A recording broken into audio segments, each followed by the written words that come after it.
Bonjour les achats, bonjour à tous, bonjour Sébastien. Bonjour Guillaume.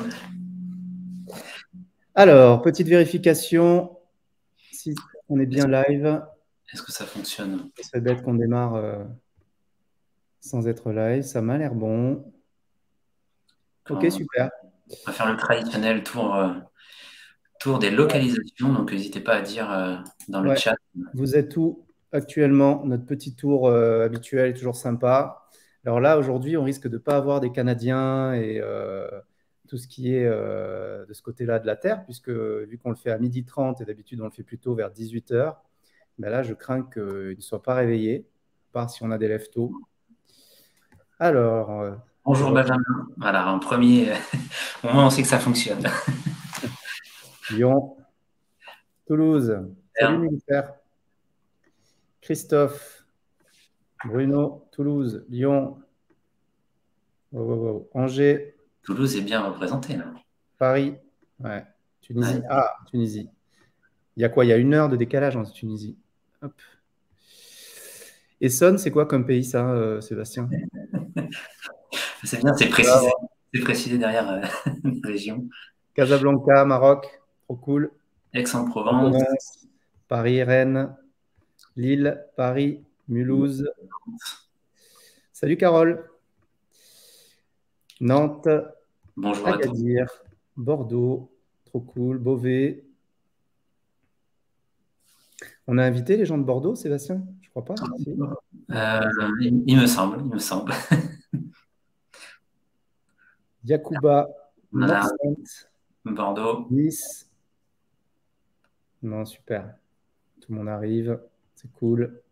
On n'a pas, Clermont-Ferrand. on n'a pas beaucoup d'Africains aujourd'hui. Eh non. Tac. Patrick, bien sûr. Bonjour. Sophie. Bonjour Sophie de Bordeaux. On rigolait, hein. Alors, Johan, il est de Nick. Je ne connais pas. Casablanca. Ashraf. Maroc. Tours. Saint-Nazaire. Bon, c'est top. Stéphane. On va continuer d'avancer. Salut Nathalie. Bonjour Nathalie. Bonjour Nathalie, Yolena de Paris. je dois répondre.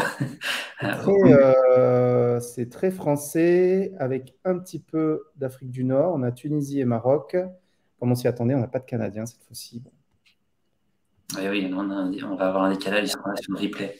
Ouais, sur le replay, ouais. Bon, mais c'est cool. Sébastien, on va aborder un sujet assez intéressant aujourd'hui, même je dirais crucial. Je vais enlever, tac, assez crucial, qui est comment je structure mes données, première chose, quand j'arrive sur un poste. Comment j'identifie mes catégories prioritaires d'action au sein de mon portefeuille achat. Et enfin, comment j'organise mon plan d'action. Tout à Et fait. sans trop vous spoiler, et beaucoup d'entre vous le savent déjà, on a créé en fait un outil qui permet de le faire en une seule fois pour essayer de gagner du temps et de rapidement en fait rentrer dans l'action. L'enjeu derrière la méthodologie de la définition d'une stratégie, qui est le cube stratégique chez nous, derrière l'outil du cube stratégique, c'est de rapidement définir un plan d'action précis à mettre au service de l'organisation. On a encore plein de monde qui arrive. Tout à fait. Et en termes de plan d'action, on précise effectivement qu'au travers de notre méthode, on est très axé sur les priorités organisationnelles et financières. Et là, aujourd'hui, l'outil en question ne s'attaque qu'aux priorités financières. On aura sûrement un prochain live sur les priorités organisationnelles qui sont, elles, issues effectivement des actions, on l'a vu, ADEME, norme ISO 20400, ISO 26000. Donc ça sera issu d'un prochain live. Là, on va vraiment cibler nos catégories achats et trouver nos priorités financières. Ouais, on ne va pas refaire l'histoire de la RSE et de la réglementation qui est en train d'entourer les entreprises. Je crois que la CRDS a été signée hier pour information.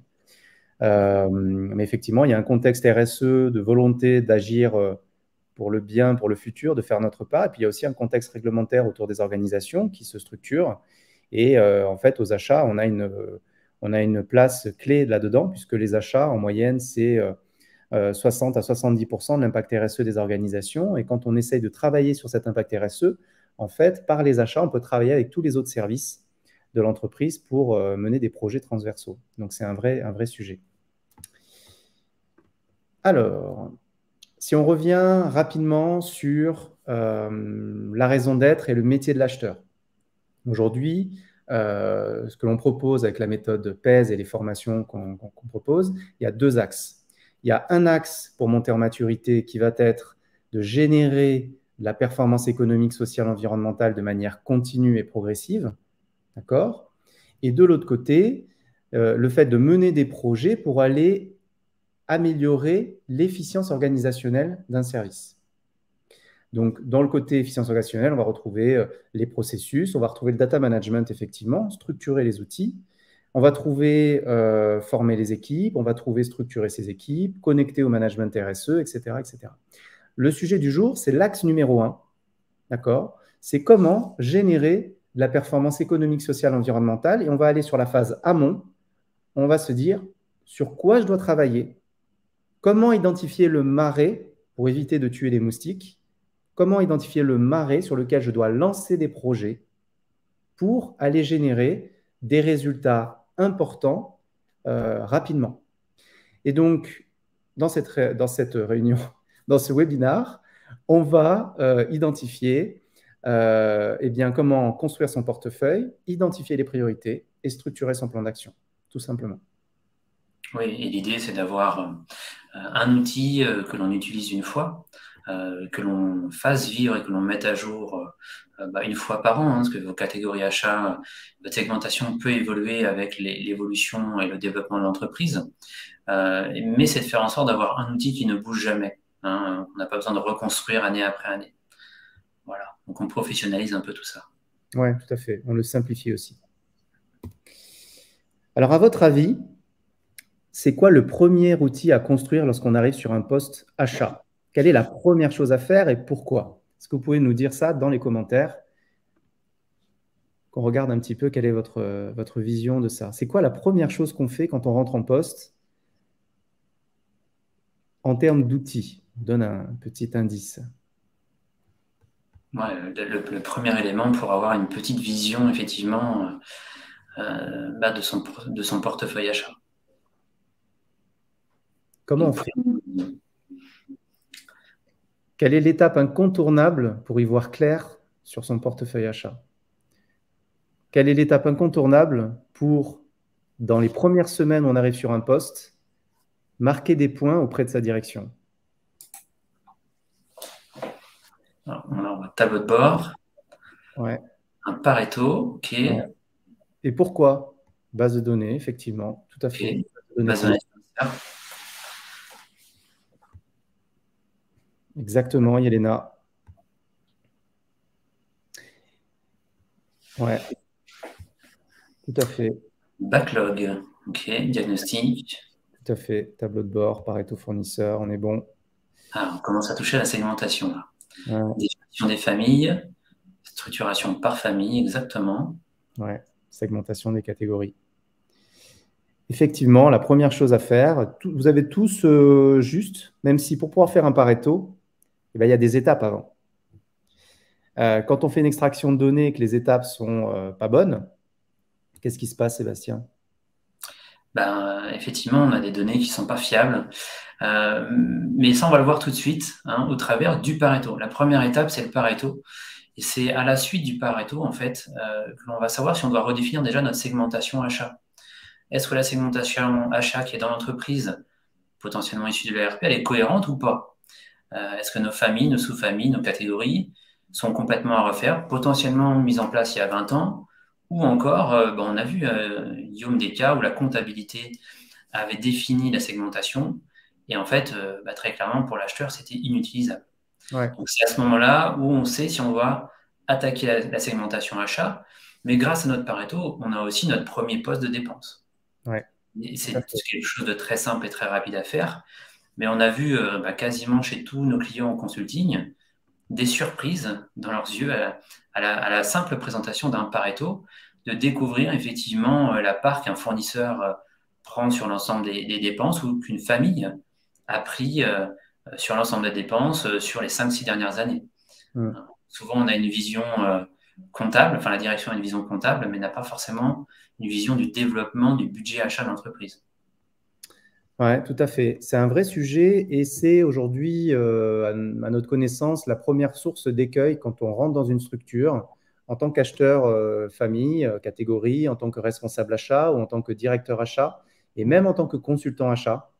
En fait, si on ne maîtrise pas ce savoir-faire de savoir récupérer les données, quelles qu'elles soient, hein, il y a des entreprises où on va faire une extraction, bam, c'est hyper clean, c'est très rare. Et la majorité, on va avoir des informations qui sont pas directement exploitables. Et là, si on ne sait pas faire, ben, on va faire des tableaux de bord qui sont plus ou moins justes et qui sont plus ou moins exploitables. Et derrière, c'est la garantie finalement de partir un petit peu de travers dès le début. Et au début, ça ne se voit pas trop. Puis au bout de 3-4 ans, ben là, on commence à avoir de sérieux soucis. On s'éloigne vraiment je dirais, d'une montée en maturité efficace. Et c'est pour ça qu'on a réfléchi à 2 outils. Un premier outil où on part du principe que la segmentation de l'entreprise est bonne, potentiellement refaite il n'y a pas longtemps. Et un deuxième outil, on a implémenté une table de correspondance. Une table de correspondance qui nous permet effectivement d'aller redéfinir la segmentation achat de l'entreprise. Ouais, Et ce travail, de toute façon, qui sera réalisé par l'acheteur, sera utilisé à un moment donné pour mettre à jour de toute façon les catégories dans le RP. tout à Parce fait. que, voilà, là, on voit l'exemple montré par Guillaume. On a à gauche en violet ce qu'on a extrait de l'ERP, qui n'était pas forcément cohérent, et ce qui est en orange, ce que l'on a redéfini. Hein, et sur cette deuxième version-là, on se rend compte qu'on peut aussi augmenter nos données. Hein, une donnée qu'on n'avait pas forcément dans notre ERP, c'est quel était l'acheteur en charge de quelle famille. Donc là, on est venu ajouter ça pour pouvoir l'utiliser dans nos statistiques. Exactement. Et on peut rentrer beaucoup de données selon nos besoins. En fait, cette table de correspondance va permettre de resegmenter finalement des familles, des références, voire des catégories inexistantes. Souvent, il manque, hein, le grand classique, c'est on va avoir les articles et on va avoir des grandes catégories comptables. Et entre les deux, on ne va pas avoir de famille, sous-famille. Et on va avoir du mal, en fait, à avoir clair dans la décomposition de notre portefeuille. Hein, emballage, et puis dans emballage, on va avoir bouteille, bouchon, étiquette, carton. Et dans bouteille, on va avoir peut-être bouteille en verre, bouteille en plastique, pot en verre.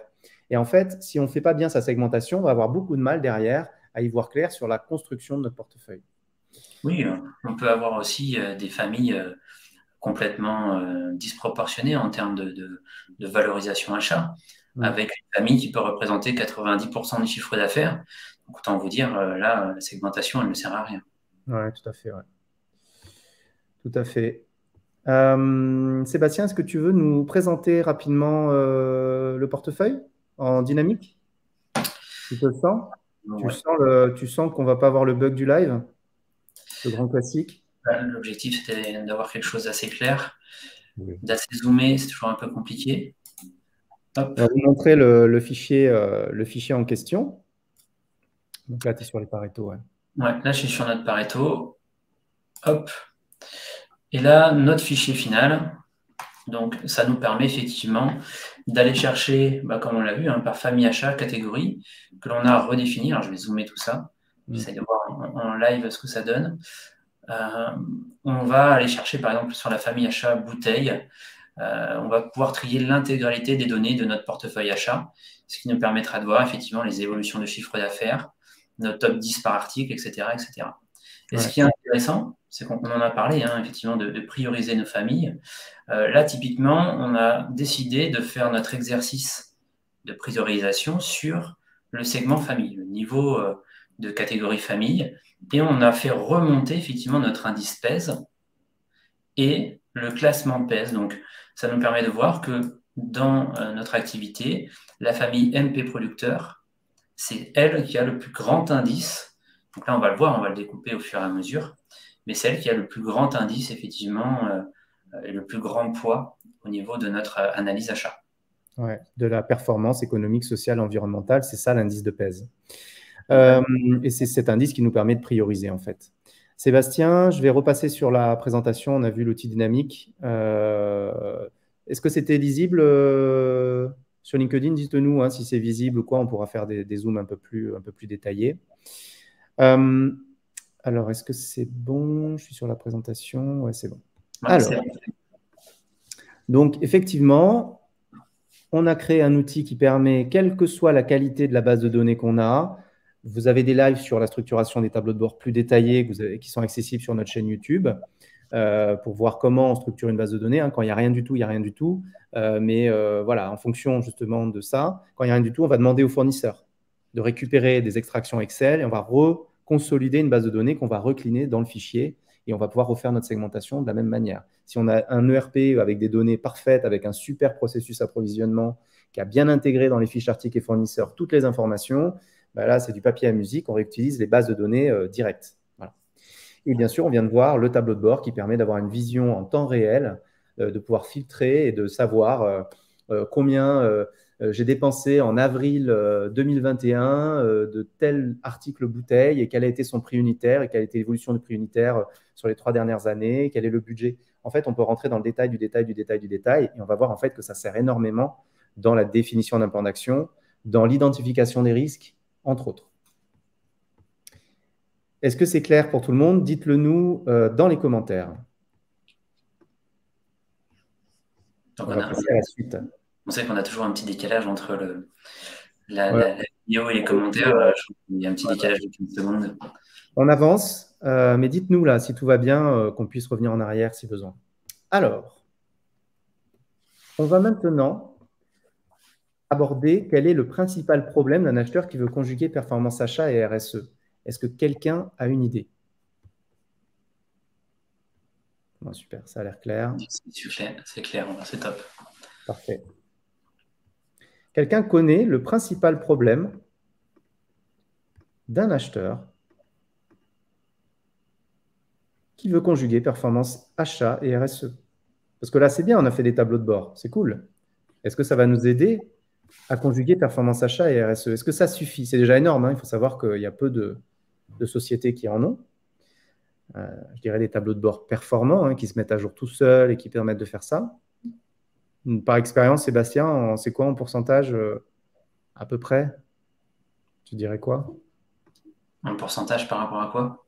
Je regardais les commentaires. Au global, au global, en termes d'entreprise, la vision globale de son entreprise, effectivement, sur les problèmes qu'on peut rencontrer, les coûts. Très peu. Là, on voit l'évaluation des fournisseurs, la direction, le budget, la culture. Ah oui, tout à fait. Là, on est sur des problématiques, c'est rigolo, hein, sur des problématiques de vision finale. Ouais, Sylvain, il a raison, 5%. Si on essaye de voir quel est le principal problème d'un acheteur qui veut conjuguer performance, achat et RSE, essayer de réfléchir sur quoi appliquer justement notre performance, achat et RSE. Ouais. Autrement que sur la culture. Alors la culture et la vision est importante, mais c'est nous les acheteurs qui allons devoir effectivement présenter les choses, présenter notre analyse, approfondir la segmentation pour pouvoir faire comprendre à la direction, premier point, pourquoi effectivement on doit travailler sur telle ou telle famille achat. Ouais. Effectivement, il y a un ensemble de paramètres, et vous en avez relevé beaucoup, qui vont influer sur la capacité de l'acheteur à agir. Là, on en est sur la phase amont, c'est de se dire, bon voilà, je suis acheteur, j'ai structuré ma segmentation, j'ai fait mon tableau de bord, bon maintenant je veux définir une stratégie achat, donc définir un plan d'action. Une stratégie, c'est un plan d'action qui est directement applicable, qui intègre une dimension RSE. Comment je fais? Et Sébastien et moi, ça fait une petite dizaine d'années qu'en fait, on travaille sur ce sujet parce qu'à l'époque, le terme RSE n'existait même pas. Et pour ceux qui se rappellent l'histoire de SWOT, justement la joie économique et écologique, l'histoire de SWOT est basée sur le fait que tout simplement, dans les projets qu'on menait, on s'est rendu compte que les leviers de baisse de l'impact environnemental étaient aussi les meilleurs leviers de baisse des coûts. Et on a tiré cette pelote de laine-là en faisant du consulting dans une 50aine d'entreprises. Et on s'est rendu compte que ce schéma qui mettait en face, là où il y a beaucoup d'impact CO2, il y a beaucoup de gains à faire finalement, baisse des coûts, amélioration des marges, développement des ventes en étant plus en phase avec les attentes des clients et des consommateurs, par l'innovation, la différenciation, les avantages compétitifs. C'est comme ça qu'on a créé la méthode PES progressivement. Là, on est vraiment, voilà, comment j'identifie sur quoi je dois travailler pour conjuguer performance achat et RSE, c'est-à-dire pour travailler sur le marais au lieu de tuer les moustiques.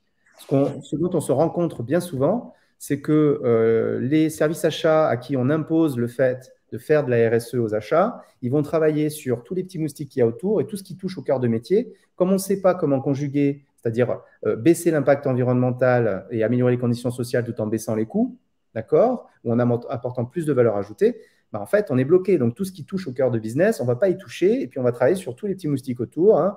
On va j'exagère à moitié, mais on va mettre des ruches autour de l'entreprise. On va faire appel à du personnel en situation de handicap pour tous les espaces verts. On va mettre des panneaux solaires pour essayer de réduire notre facture d'électricité. Ça, c'est tuer les moustiques. Alors que notre cœur de business développe des milliers et des milliers de tonnes de CO2. Ben, ce qu'on va voir là dans la suite, c'est comment identifier les familles qui vont avoir le plus d'impact et finalement comment identifier sur quoi on doit travailler pour, à terme, à l'issue des projets, générer un maximum de résultats. Oui, et arriver à convaincre sa direction. En fait, on va avoir une approche rationnelle en définissant des critères personnalisés à l'entreprise qui vont nous permettre de savoir sur quoi travailler en priorité. Ouais, c'est vraiment la fameuse priorité financière. Ouais, priorité pèse. Et donc, de performance économique, sociale et environnementale. Alors, pour résumer l'outil qu'on construit, en fait, tout simplement, on a créé une matrice stratégique qui va mettre en corrélation les enjeux internes d'impact sur l'activité et aux achats. On va retrouver le poids sur la performance économique, typiquement le chiffre d'affaires achat, mais aussi tous les enjeux liés au niveau des ventes. Et on va retrouver les notions de risque, typiquement les monosources, etc. Et donc, un achat qui a un gros poids financier et qui est risqué va être un achat stratégique. Un achat qui a un gros poids financier mais qui est peu risqué va être par exemple un achat lourd. Ça nous permet de catégoriser les achats et on va voir comment en interne. On va voir comment une catégorie achat, une famille achat, un article achat, on va pouvoir le positionner. Et de l'autre côté, au niveau des enjeux externes et des impacts RSE, eh bien, on va essayer d'identifier l'impact social et environnemental de nos catégories. Et donc, en croisant les deux, les impacts internes, poids sur la performance économique, risque, et de l'autre côté, poids sur l'impact environnemental et l'impact social et sociétal, eh bien, en fait, on va pouvoir identifier tout simplement les catégories sur lesquelles on doit prioriser notre action. Le rôle de l'acheteur que vous voyez ici est redéfini par rapport à ce qui pouvait se faire dans les années 80. Certains d'entre vous connaissent peut-être les matrices de Krajcik, notamment la matrice de Krajcik.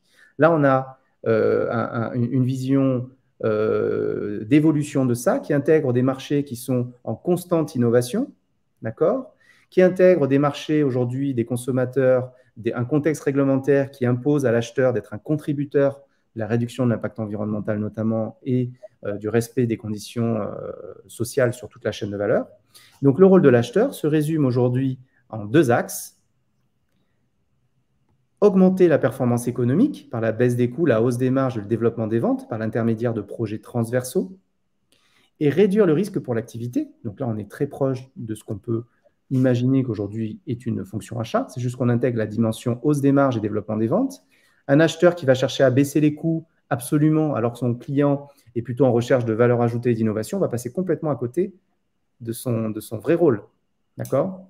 Et de l'autre côté, le deuxième rôle de l'acheteur, le deuxième axe, va être de réduire les impacts sociaux et environnementaux des catégories sur lesquelles il travaille. Voilà aujourd'hui le rôle de l'acheteur. Eh bien, avant de rentrer dans ce travail-là, on va devoir identifier là où est-ce qu'il y a le plus gros potentiel d'amélioration de la performance économique, sociale, environnementale et de réduction du risque. Et tout simplement, ici, on retrouve les priorités de rang 1, de rang 2, de rang 3 et de rang 4. Très clairement, tout ce qui va être en priorité de rang 1 vont être les catégories sur lesquelles on va avoir le plus gros potentiel d'amélioration de l'impact économique, social et environnemental. Et c'est sur ça qu'on va devoir travailler. Et on va le décomposer. Vraiment, on va le décomposer en trois parties. Est-ce que, rien à voir avec la matrice de matérialité et l'homme, même si on pourrait tout à fait en discuter dans un autre live si tu le souhaites. Dans la matrice de matérialité, les achats sont dans le scope 3, elles sont jugées comme étant moins prioritaires Nous, on a une vision aujourd'hui que la matrice de matérialité mériterait peut-être d'avoir quelques évolutions, puisque quand on sait que les achats représentent et toute la supply et les approvisionnements, comme c'est appelé dans la matrice, représentent jusqu'à 70% de l'impact RSE, il y a un souci là. Donc, il va falloir qu'on retravaille ça.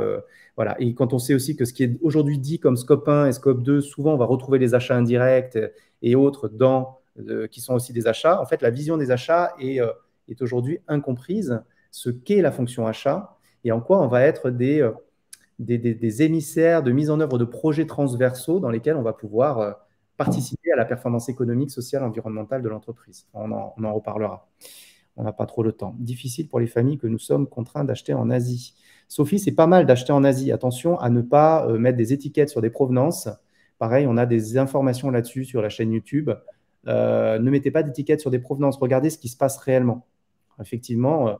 Et encore une fois, on va ouais. pondérer tout ça. Là, on Ouais, va le voir, nous, dans notre analyse de portefeuille, on va avoir des analyses de cycle de vie des produits et on va pouvoir pondérer effectivement nos impacts. ouais. On va peut-être se rendre compte que, effectivement, on va acheter en Asie, mais en termes de transport, on va pouvoir acheter en quantité versus, je sais pas, moi, acheter beaucoup plus proche, mais des toutes petites quantités sur des marchés de niche où le coût transport peut être aussi important d'un produit acheté en Asie versus un produit approvisionné en toute petite quantité en Europe. Exactement. Sébastien, je te propose qu'on reparte sur le fichier. On doit avancer un petit peu. On est déjà à la demi-heure quasiment. On est plutôt bien en timing pour une fois, mais n'allons pas trop vite. On a tendance à être un petit peu en retard, donc on va avancer. De manière générale, j'entends. Du coup, qu'est-ce qui se passe une fois qu'on a structuré notre segmentation, notre tableau de bord? Comment on va rentrer dans la priorisation? Et bien justement, on va travailler sur notre Pareto et on va choisir en fait le Pareto à cibler. Donc là, dans le cas présenté ici, on a redéfini notre segmentation. On est parti du principe que la segmentation de l'entreprise ne nous convenait pas. On est parti sur les familles, spécifiquement, et on est venu filtrer effectivement sur l'année 2021 l'ensemble des familles achetées. Voilà, donc là, on va travailler sur les familles, sur une segmentation qu'on a refaite en 2021. Et donc, typiquement, la matrice qu'on vient de voir ici va être réalisée sur la base de ce Pareto. On a choisi ce filtre-là, tout simplement, ce Pareto-là, pour structurer notre matrice stratégique. C'est ça, on aurait pu partir sur les sous-familles, que l'on a refaites aussi, ou partir du principe que la segmentation extraite de l'ERP était tout à fait cohérente, et du coup on prenait la famille, le domaine achat, quel que soit le nom donné par l'ERP de cette segmentation. Oui, tout à fait. Est-ce que c'est clair pour tout le monde? Ce n'est pas une étiquette, c'est difficile de tracer l'empreinte carbone. Oui, non, mais tu as tout à fait raison, Sophie. Mais on pourra en discuter, c'est au niveau des projets, notamment, où tu vas pouvoir améliorer ça. Mais à un moment donné, quand tu vends, je prends un exemple qui me vient en tête, que je connais bien, quand tu vends de l'huile de coco qui n'est fabriquée qu'aux Philippines et dans certains pays, tu ne vas pas pouvoir faire de l'huile de coco française, par exemple. À un moment donné, il y a certains produits qui ne sont fabriqués que dans certains pays. Et l'idée, ça va être d'accompagner ces fournisseurs dans une amélioration des conditions sociales, des conditions environnementales et de favoriser leur sélection là-dedans. Après, les réfractaires, on est bien d'accord, il y a tout un sujet là-dessus. Ouais, là, le but, on est dans la stratégie. Donc, dans la stratégie, on va faire des grandes analyses d'impact, cycle de vie. On ne va pas rentrer dans le détail du carbone. Concrètement, l'empreinte carbone, Sophie a complètement raison, c'est difficile de la tracer. Ouais. On se rend compte que si on ne la fait pas en focus, c'est quasiment impossible à faire. Aujourd'hui, on a balayé l'ensemble des gros acteurs, des principales startups du marché, qui sont très concentrés sur l'analyse carbone d'une entreprise, de ses salariés, beaucoup plus le scope 1, le scope 2, de toute façon, et très peu le scope 3. Le scope 3, on sait le faire sur des choses basiques, comme les emballages. Le reste, quand on a des familles bien spécifiques d'achat, c'est souvent à l'acheteur d'aller chercher et d'aller consolider son empreinte carbone d'un achat spécifique. Mais on ne peut pas le faire sur toutes les familles. Donc, on va trouver les familles prioritaires d'action parce qu'on va travailler pas que sur l'empreinte carbone, mais sur la performance économique. Donc, on va trouver nos familles prioritaires et après, sur ces familles prioritaires, effectivement, on va travailler le carbone. Oui, tout à fait. On est en discussion du coup avec ces acteurs-là, puisque ce qu'on vous présente là, ne vous empêche pas, si vous avez les ressources disponibles, de lancer la réalisation d'un bilan carbone en parallèle, sur la base de vos données comptables, puisqu'en général, c'est de la compare. C'est intéressant, mais ce n'est pas ce qui va vous permettre d'identifier sur quoi travailler au niveau de votre portefeuille. Là, on vous parle de mettre en place des actions concrètes qui vont vous permettre de très rapidement entrer dans l'action, mener des projets. Et donc, quand on mène des projets, on génère des résultats. Et plus vite on connecte notre raison d'être, notre politique à la génération de résultats sur ce qui compte, plus vite on génère des résultats mesurables et plus vite on va pouvoir répondre à toutes les solutions de management RSE, à notre propre raison d'être pour commencer déjà, hein, mais à notre envie d'impacter favorablement tout en générant une amélioration de la performance économique et de répondre aux différents cahiers des charges, des solutions, labels, solutions de management RSE, tout ce qui des notations, etc., le contexte réglementaire.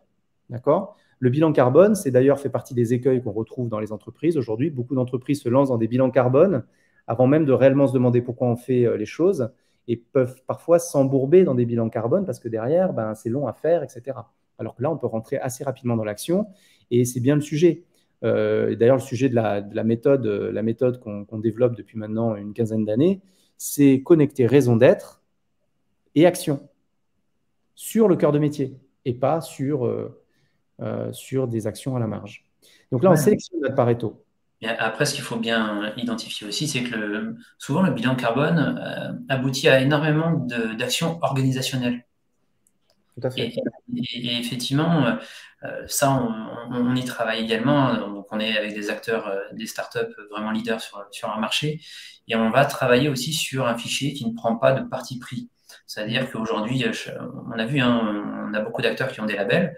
L'AFNOR a un label, l'ADEME a un label, le CNA avec la charte FAR a un label.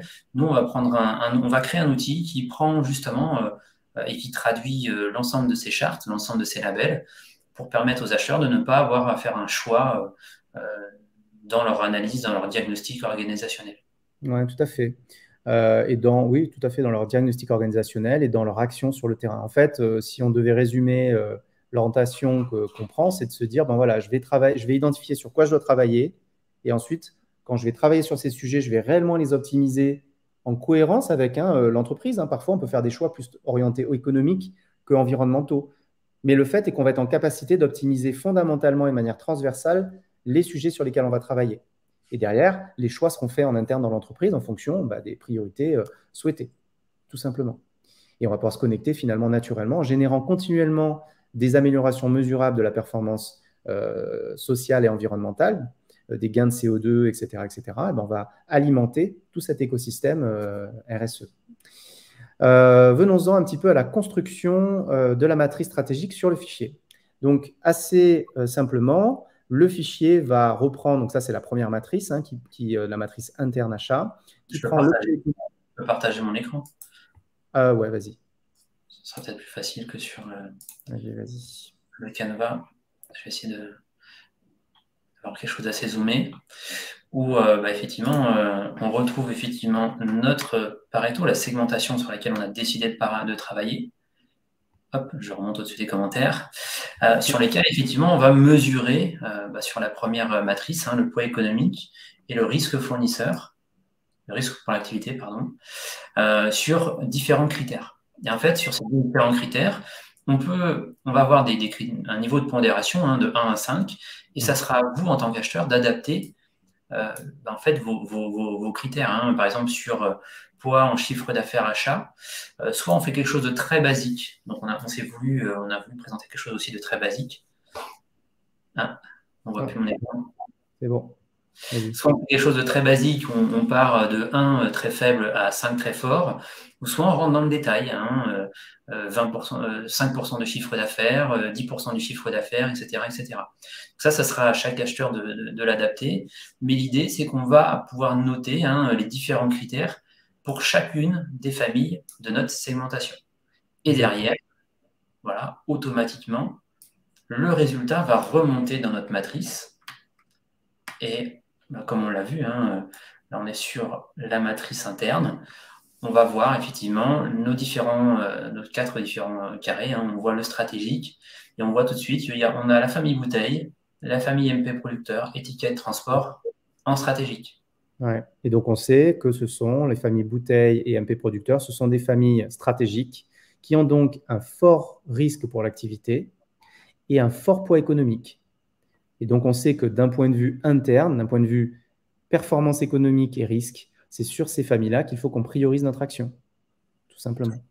Et là, on le voit, c'est un fichier automatique où vous avez les éléments qui se mettent tout seuls dans la matrice. La segmentation, on l'a vu, on l'a définie au début de notre analyse. C'est le Et, Pareto qui a été sélectionné, ouais, qui remonte ici, hein, juste en dessous, là. Ouais. et le seul travail que l'on va avoir à faire au fur et à mesure de l'évolution de notre portefeuille achat, bah, c'est potentiellement de revoir effectivement l'évaluation de nos familles vis-à-vis des différents critères. Tout à fait. Je te propose qu'on passe à du coup la matrice externe, donc RSE, sur ton fichier aussi. Ah, ça y est, j'y suis passé. Donc là, exactement le même travail, mais sur des critères qui vont nous permettre d'essayer de quantifier, de mesurer, plutôt pour être précis, d'estimer les catégories qui vont avoir, alors si on fait sur les catégories ou les familles, hein, ça dépend du Pareto qu'on choisit, ou voir les articles, qui vont avoir le plus gros impact environnemental et social. Il faut savoir qu'il peut y avoir des catégories qui vont avoir un très fort impact, mais un faible volume d'achat. Et le fait de croiser l'interne et l'externe va permettre de mettre en avant finalement rapidement les catégories réellement prioritaires en termes d'action. Et donc, pour mesurer l'impact environnemental, c'est assez simple, enfin mesurer, estimer, puisqu'on mesure dans les projets. Là, on estime pour pouvoir se dire, il faut que je travaille dessus. Et bien là, on va regarder un petit peu tout ce qui existe sur Internet, dans le secteur d'activité, etc., pour essayer d'identifier là où on va avoir en vision ACV un fort impact sur l'air, sur l'eau, sur les sols, par exemple. On est vraiment sur une analyse synthétique, Très. une prise de recul globale de chaque famille sur l'analyse du cycle de vie. Exactement. Si tu prends les bouteilles, si tu peux zoomer sur les bouteilles, je vais donner un exemple. Il y a quelque chose à comprendre, c'est que quand on fait une stratégie, on ne mesure pas l'impact CO2, ce n'est pas le moment. D'accord? C'est au moment du projet qu'on va mener, là on a les bouteilles.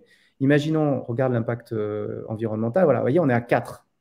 Donc après les MP producteurs, c'est la plus grosse source d'impact environnemental estimée d'après les études qu'on a fait en interne.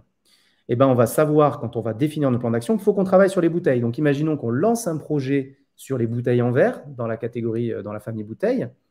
Quand on va lancer ce projet sur les bouteilles en verre, c'est là où on va regarder quelles sont les institutions nous permettant de mesurer l'impact CO2 avant et après projet. On va le mesurer avant et ensuite on va le mesurer après projet pour mesurer la baisse de l'impact environnemental, tout simplement.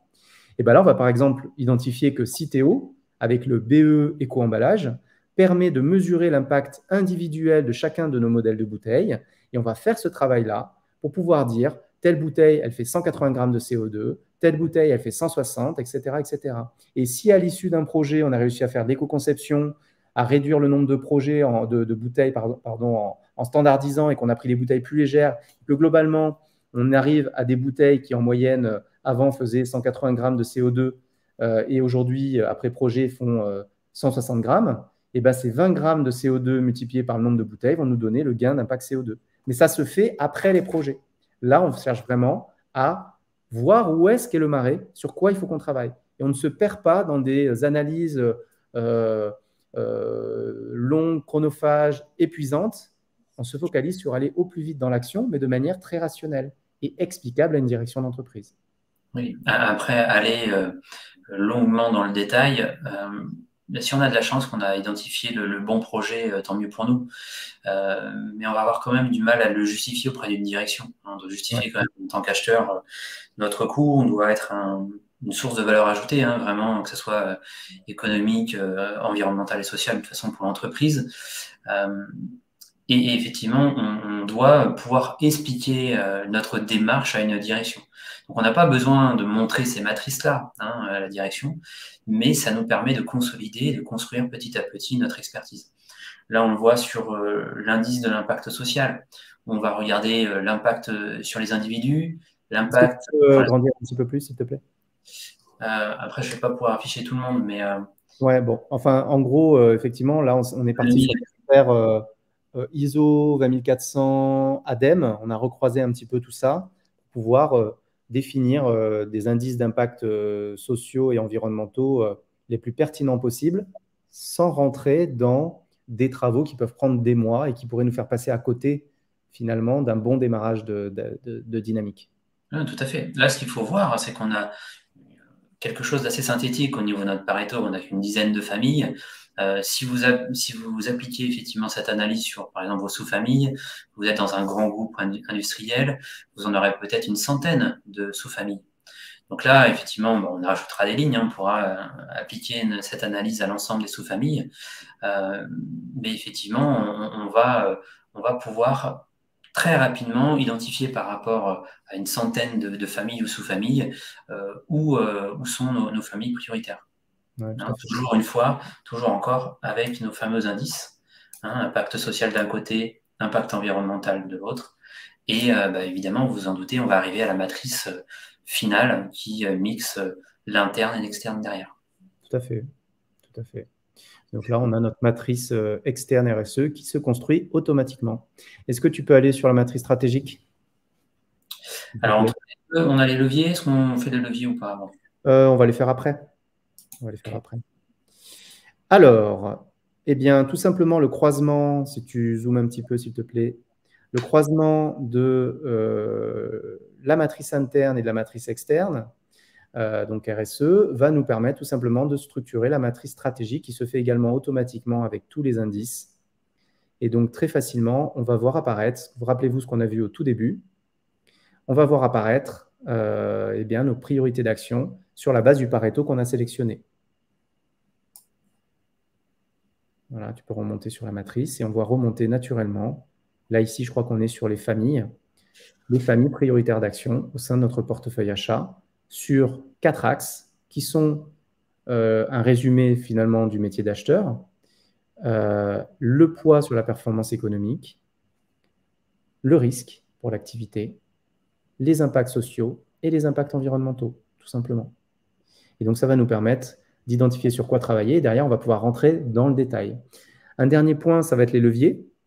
Je peux en parler finalement sans qu'on montre le slide spécifique à ça, puisqu'il est déjà 13h, quasiment 13h15. Si vous identifiez par exemple là que les MP producteurs, c'est votre famille prioritaire d'action, et que quand vous rentrez dans le détail en utilisant votre tableau de bord, dans le détail de ce que compose cette famille MP producteur, vous allez voir par exemple, je sais pas, des graines de colza, de l'huile de tournesol, du beurre de jojoba, des choses comme ça. Et vous allez vous rendre compte qu'en fait, vous abordez le portefeuille, mais oui, mais en fait, l'année dernière, on a fait des appels d'offres sur toutes ces familles principales. On a fait des contrats pluriannuels avec des producteurs. On a développé des filières avec ces producteurs qui sont respectueuses de l'environnement, bio, etc. Et en fait, on se rend compte qu'on a optimisé la partie transport, on a optimisé les conditionnements. Et en fait, ce sont des familles qui sont déjà très optimisées. Et en fait, même si c'est encore aujourd'hui notre principale source d'impact sur la performance économique, sociale, environnementale, c'est aussi des familles qu'on a déjà optimisées en intégralité, ou en tout cas au maximum récemment. Par exemple, il y a 1 an. Et donc, en fait, on ne va pas relancer un projet dessus. Et donc, l'identification des leviers, tu peux le voir tout en bas, il y a des critères, on ne va pas aller sur la structuration détaillée, mais il y a un critère d'activation de levier sur la droite, là, voilà, qui va nous permettre d'identifier en fonction des leviers qui ont été identifiés comme étant déjà activés ou activables. Parfois, on sait que sur une famille, il y a des grosses innovations qui ont été mises en place, il y a un gros potentiel. Ça va nous permettre d'aiguiller. Oui, aujourd'hui, c'est sur ces catégories-là qu'on va pouvoir générer un maximum d'impact sur la performance économique, sociale, environnementale. Mais dans la construction de mon plan d'action, je sais que cette famille-là, elle a déjà été optimisée. Celle-là, il y a un gros potentiel d'amélioration. Je vais plutôt, même si la première qui a déjà été optimisée pourrait être potentiellement plus intéressante si on ne devait pas activer les leviers. Comme je sais qu'on a activé tous les leviers, qu'on a déjà optimisé ça, je vais aller sur la deuxième où je sais qu'il y a un fort potentiel d'amélioration.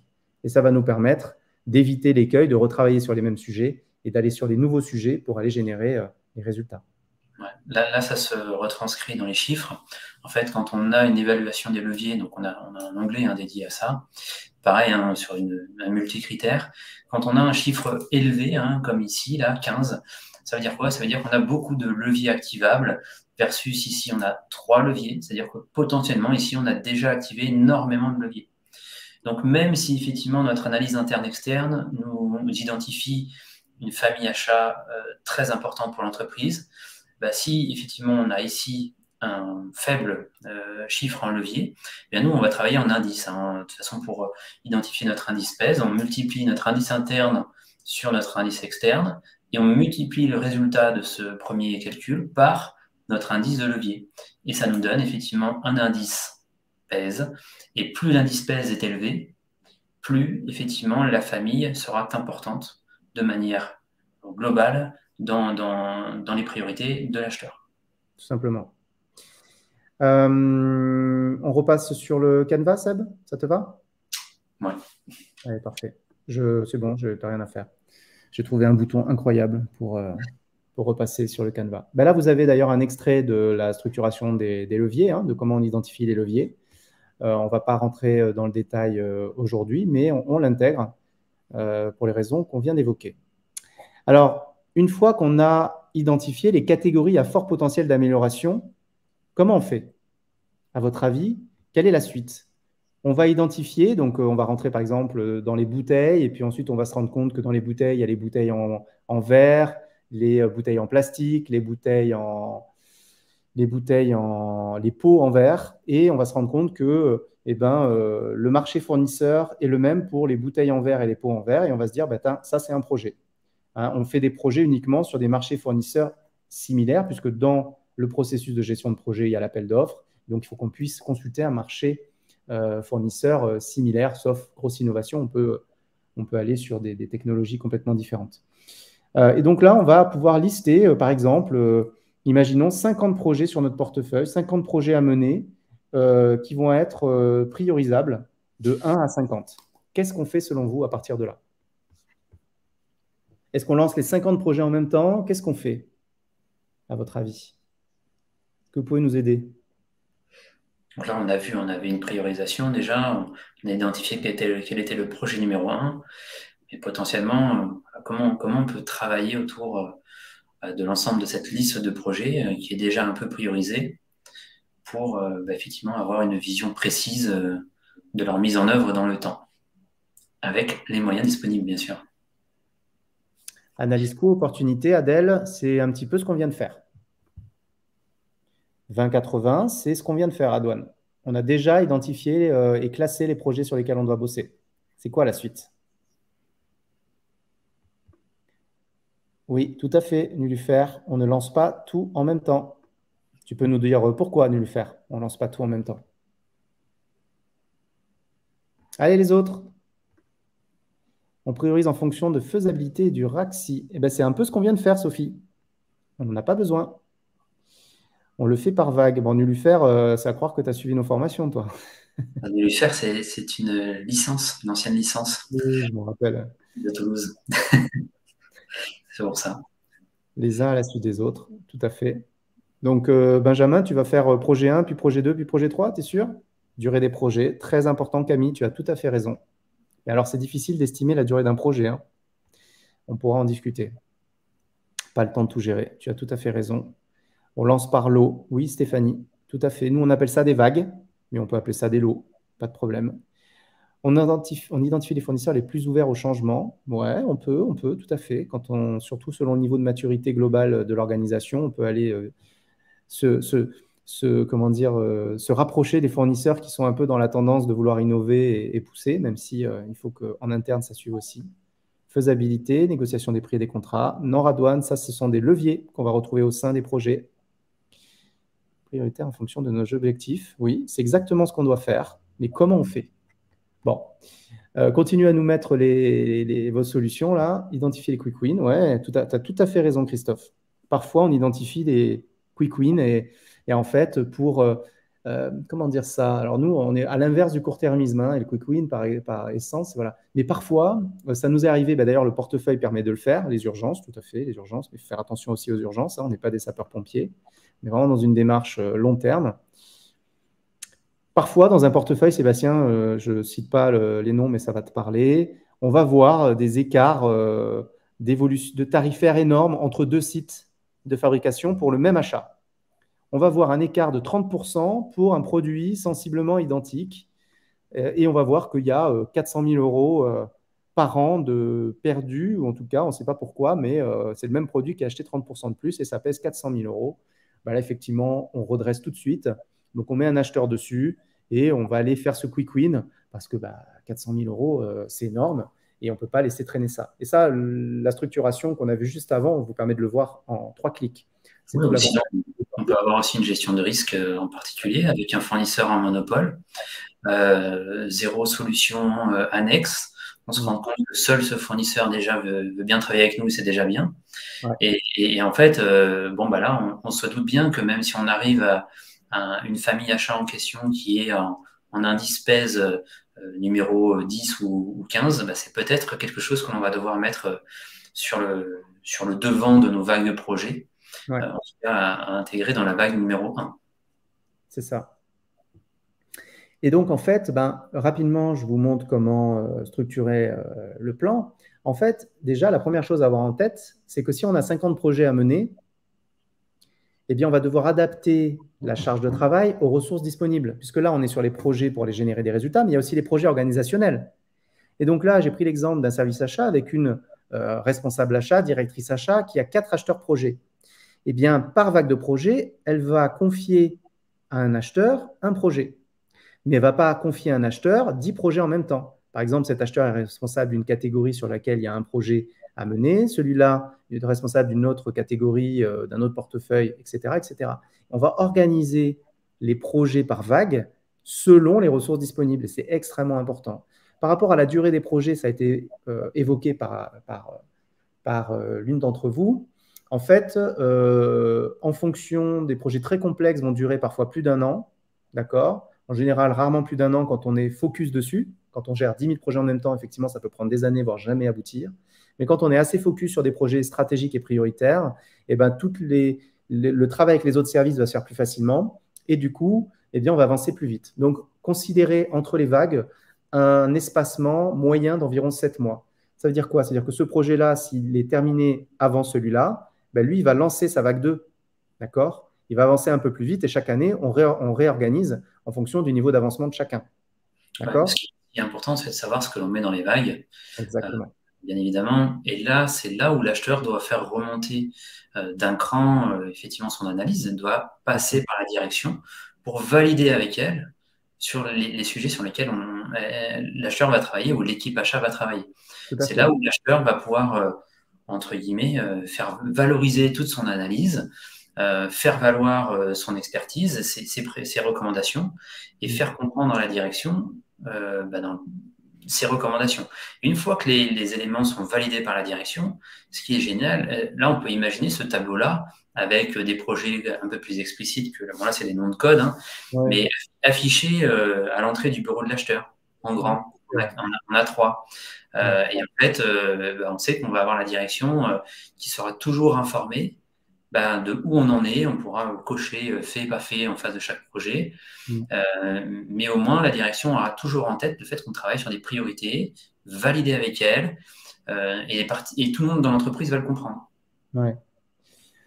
Pour ceux qui ne connaissent pas l'entonnoir de gestion de projet, je pense qu'une bonne partie d'entre vous connaissent. Pour voir ce qu'il y a dedans, vous allez sur YouTube, il y a des lives sur le sujet, comment on transforme une catégorie en amélioration mesurable de la performance économique, sociale et environnementale. Je ne reviens pas dessus. Par contre, chaque projet va générer donc une amélioration de la performance économique, sociale et environnementale, parfois que économique, parfois principalement environnementale à niveau économique équivalent, etc., etc. Chaque vague va cumuler des résultats de projets et qui, vague après vague, vont grossir, d'accord? Et on atteint le plus haut niveau de maturité sur ce sujet-là quand on a couvert les 20%, quand on a optimisé en profondeur, en activant tous les leviers possibles, les 20% des catégories qui font 80% de l'impact économique, social et environnemental. Typiquement, si ici on a travaillé sur les bouteilles, eh bien on va retravailler sur les bouteilles peut-être 3 ou 4 ans après. Là, on est dans l'amélioration continue, tout simplement. Pour rentrer sur le fichier qui vous permet de faire ça, tu veux partager ton écran? On reste là-dessus, Sébastien? On peut Euh, rester on peut rester là-dessus. là. Moi, je Ouais, peux c'est partager infernal. avec Zoomer, effectivement. Ouais, ouais. Eh bien, en fait, vous allez lister vos projets en fonction des indices. Vous allez définir les ordres de priorité. Vous allez codifier les noms de vos projets. Et ça va vous permettre de positionner en fonction de vos acheteurs, des ressources disponibles, les projets à mener en priorité. Et ça va structurer, vous voyez, V1, P2, V2, P2, structurer tout simplement vos vagues de projets. Là, on le voit, en plus, c'est le projet numéro, indice PES numéro 5, Mm. qui est en première ligne. Ouais. Donc, tout ça, en fait, ça va se discuter. Hein. Ça, il n'y a pas de formule mathématique au bout d'un moment. Il faut sortir effectivement des pondérations. Ça, on l'a déjà fait une première fois, c'est très bien. Mais on doit en sortir, on doit justement se mettre autour de la table avec les parties prenantes, parce que de toute façon, elles vont être importantes pour la suite des projets. Donc, si elles ne participent pas à la définition des priorités, à un moment donné, ou des vagues de projets, à un moment donné, elles vont vous bloquer ou pas forcément être très participatives, hein, pas très investies. Et ça va nous permettre effectivement d'assurer quelque chose de parfaitement cohérent vis-à-vis du développement de l'entreprise, vis-à-vis de la compréhension des priorités des parties prenantes et vis-à-vis des objectifs donnés par la direction. Ça, c'est Exactement. très important. Et donc, ça remonte de manière visuelle là-dedans. Et en fait, quand vous identifiez et listez toutes les priorités d'action, vous rediscutez avec votre équipe pour proposer un plan d'action à la direction, vous validez ce plan d'action. Et derrière, donc chaque cycle d'amélioration continue, donc c'est à peu près tous les ans, hein, et ben, vous regardez ce que vous avez fait, hein, c'est Plan, Do, Check, Act, d'accord? Chaque année, on mesure les résultats cumulés, on va communiquer sur ces résultats en interne et en externe, d'accord? Et derrière, on va mettre à jour le plan d'action. Si par exemple, on avait prévu en vague 3 de faire tel projet, on se rend compte que c'est plus pertinent et qu'il vaut mieux remettre un autre projet qui est plus urgent, on va pouvoir driver notre stratégie, tout le temps avoir de la visibilité sur les projets à mener et nos acheteurs vont savoir exactement sur quoi se focaliser, tout simplement.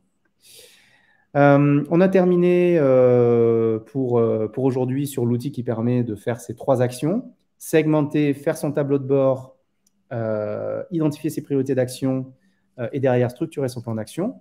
Qu'est-ce que vous en avez pensé? Est-ce que ça vous a apporté quelque chose? Merci Nathalie. Benjamin qui nous dit c'est top.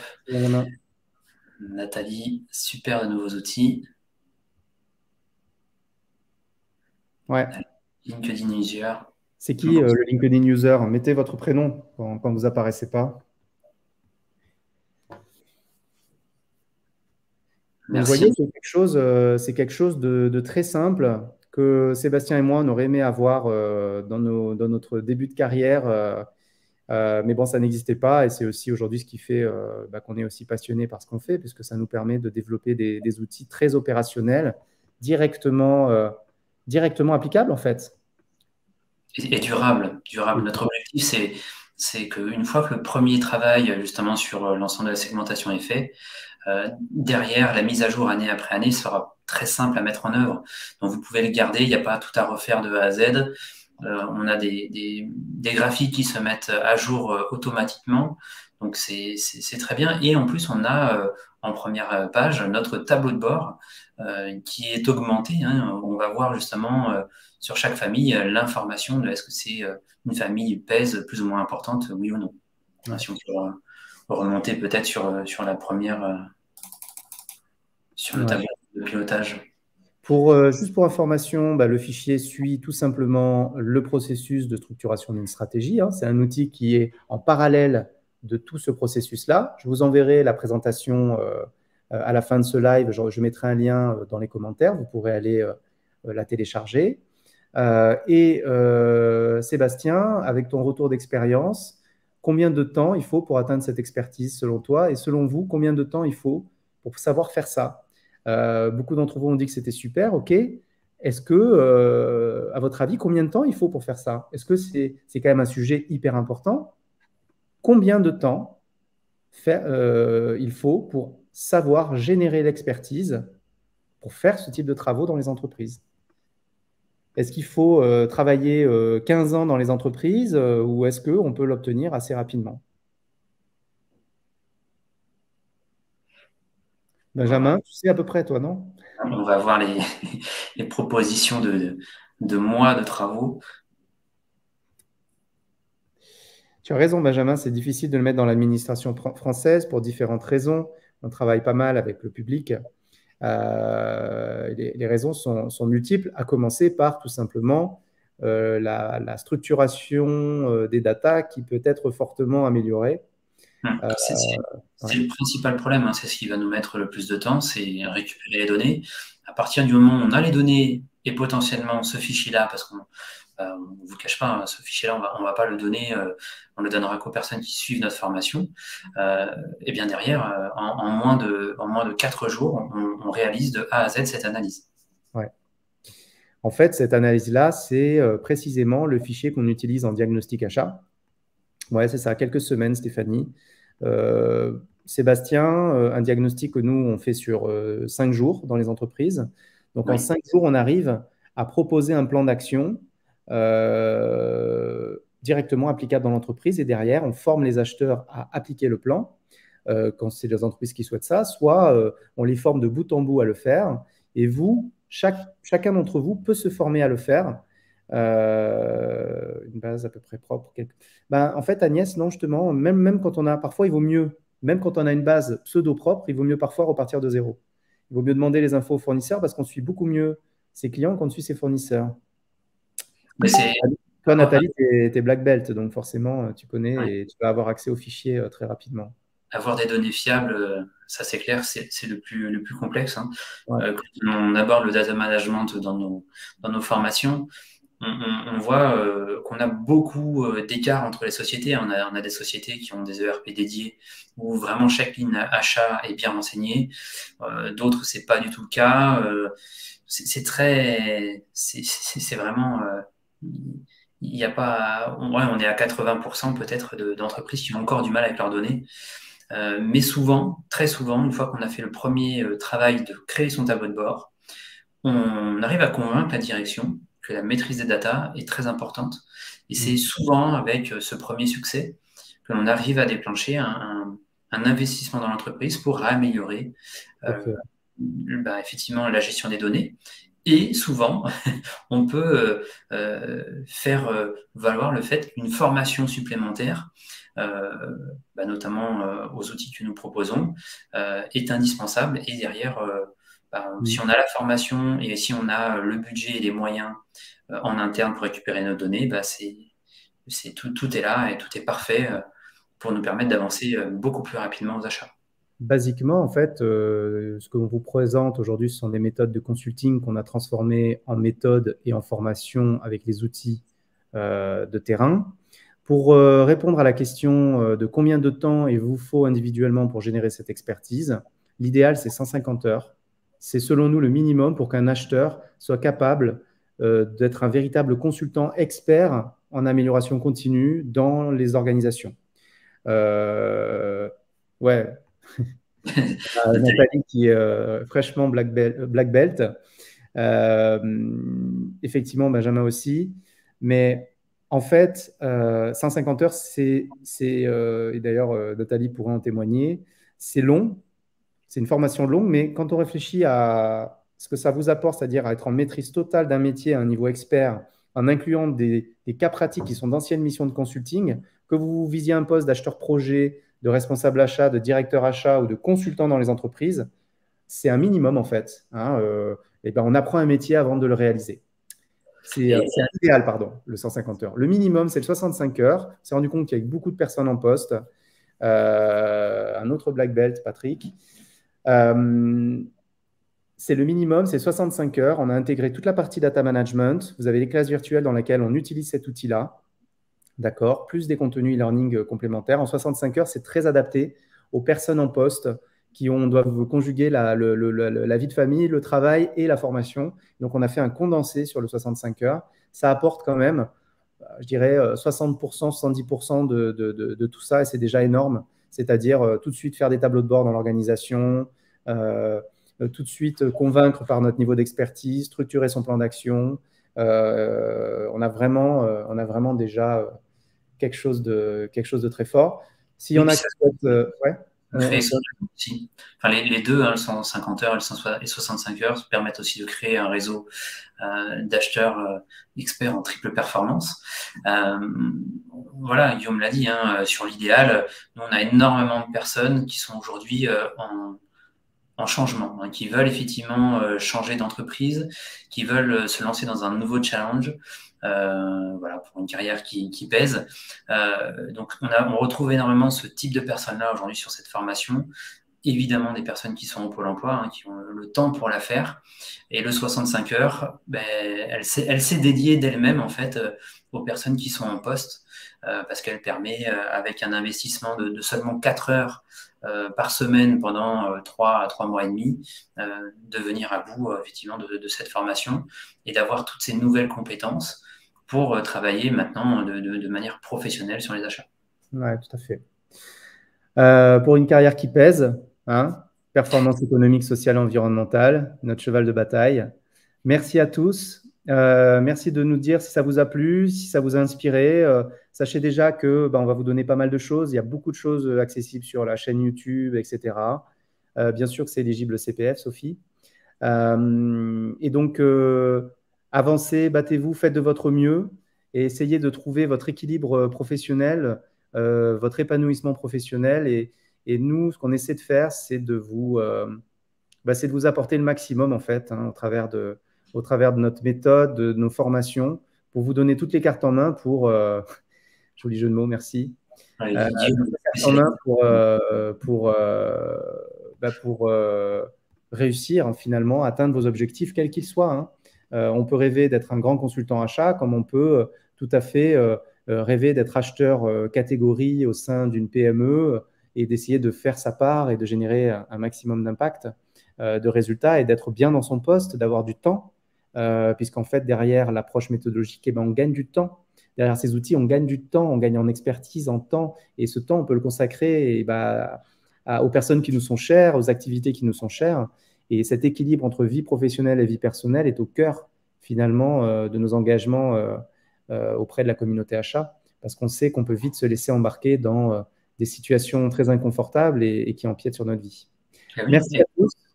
Quand on adapte effectivement notre approche, tout est beaucoup plus aligné, serein dans l'entreprise, hein. La direction sait ce qu'on fait, les parties prenantes veulent travailler avec vous, ça change tout en fait. Clairement, ça change tout dans la vie que l'on peut avoir dans une entreprise. Et des fois, on se dit, mince, dans mon entreprise, ça se passe vraiment mal, mais si on adaptait nos méthodes de travail, on se rendrait compte effectivement qu'on vivrait beaucoup mieux l'expérience dans l'entreprise et qu'on aurait une autre valorisation aux yeux de la direction et des parties prenantes de l'entreprise. Je dirais même, il faut savoir investir du temps pour en gagner. En fait, on ne perd pas de temps, mais c'est vrai que quand on a des journées bien remplies, et nous, on le sait très bien, on est comme vous, on est acheteurs à la base. Nous ne sommes que des acheteurs comme vous, qui de fil en aiguille, on s'est retrouvés à faire des formations, mais à la base, on est acheteurs. Et en fait, et on l'est toujours, c'est très dur d'investir du temps pour en gagner derrière, parce que c'est beaucoup plus facile d'aller éteindre les incendies qui nous brûlent les doigts quotidiennement et de se dire, ah non, je sors et je fais les outils qui vont me permettre d'éviter ces incendies. C'est très long, c'est très très long. Merci Françoise, merci Léna. Merci à tous en tout cas, merci pour votre présence. Dites-nous au revoir et faites-nous un petit commentaire sur ce qui vous a plu, pas plu, et peut-être aussi, n'hésitez pas à nous dire ce que vous souhaiteriez qu'on aborde comme sujet la prochaine fois. Merci Agnès. On va préparer le prochain live. On essaie d'en faire un à peu près tous les mois. Merci Nathalie. N'hésitez pas à commenter, parce que mine de rien, c'est ce qui nous permet de faire remonter et diffuser effectivement tous les efforts que nous produisons au quotidien auprès de la communauté des achats. Super Benjamin, j'espère que tu vas pouvoir aller plus loin que la cartographie achat, mais effectivement, chaque pas nous permet d'atteindre petit à petit l'excellence, hein. On est dans de l'amélioration continue, c'est bien ça. On n'arrive pas à être des champions des achats en claquant des doigts, il faut investir du temps. Il faut appliquer les choses et petit à petit s'améliorer. C'est un travail qui peut durer toute une vie. Mais c'est ce qui fait que c'est passionnant et il faut apprécier aussi le chemin. C'est ça. Nous, on travaille des mois et des années pour vous, justement, Merci Sophie. Merci pour vous Karine. simplifier la vie. Vas-y, vas-y. Pardon, excuse-moi. Enfin, je disais qu'on travaille, alors tout ça, nous, on ne le fait pas du jour au lendemain, hein. On passe des heures et des heures, effectivement, à adapter, à tester nos contenus, à réfléchir aux meilleurs outils, à la meilleure méthode pour justement servir la communauté des achats, hein, de Ouais. manière générale, en France et dans le monde. Oh, Nouméa, Stéphanie. Ça, c'est cool. Merci à tous. Merci. Ceux qui souhaitent peut-être se former, vous nous contactez sur LinkedIn, tout simplement, et on vous répondra. On vous mettra en contact avec nos équipes. Allez, merci à vous. Temps d'aller Ouais, manger. je meurs de faim. En replay. Merci à vous, en tout cas, pour votre participation. C'est trop sympa. Et puis, on se revoit dans un petit mois. Ciao, ciao. Allez, au revoir. Au revoir à tous. Ciao. Benjamin, l'e-book de 130 pages, il est prêt. Il y en a déjà qui l'ont eu. Toi, tu fais partie, je crois, des anciens apprenants. Tu vas le recevoir dans pas longtemps.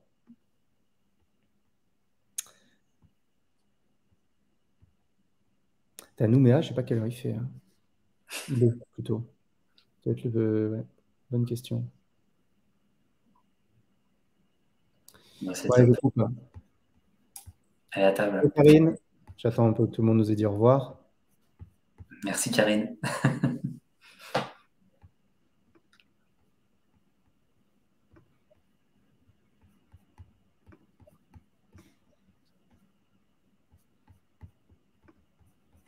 À bientôt, Kadiatou.